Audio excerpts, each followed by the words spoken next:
Wait till it's touched. Charlie Ward waits for a cutter. Got Sprewell underneath the glass. Double team. Fires at the buzzer. No! The San Antonio Spurs win their first ever NBA championship. In San Antonio, you have to give them much respect, but it was a short season. They won, but you can't really have them be the favorites coming into this season. It's going to be a lot longer. A lot of teams got stronger. They're defending champs, but they're going to have their bullseye on the back, and it's going to be hard for them to do that because their bench is not really that deep as a lot of other teams.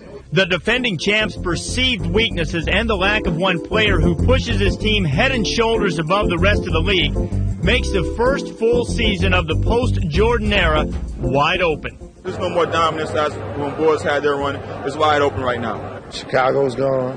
It's up for grabs, man. It depends on who stays rock solid, defensively and offensively down the stretch. Whoever's consistent down the stretch and healthy will come out on top. I think in the West, you got 1 through 8 that can possibly get to the finals. I think the West is wide open. There's so many great teams out there. And I think in the East, just watching New York and everything that they did, I think teams are going to be wide open. It will be an interesting year. I think it's one of those years where who's ever playing good basketball, whoever's playing decent come playoff time, if they can get on a roll, can be the team to come out of either division. But as far as picking a clear-cut favorite, well, of course, San Antonio, Minnesota, I think Portland. Indiana will probably come in as the favorite again. Seattle, I like New York. Sacramento will be a lot stronger this year. The Clippers are going to be the Clippers, so unfortunately.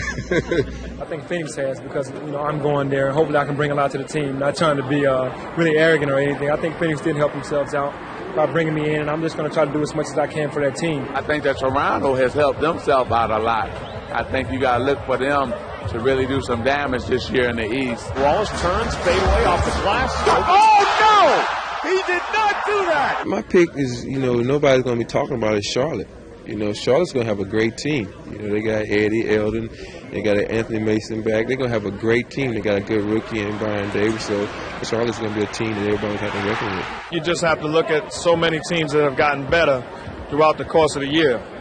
There's going to be some dangerous basketball teams that's added some talent, that's made some changes, that added a draft pick that's going to be better. So it's going to be very interesting.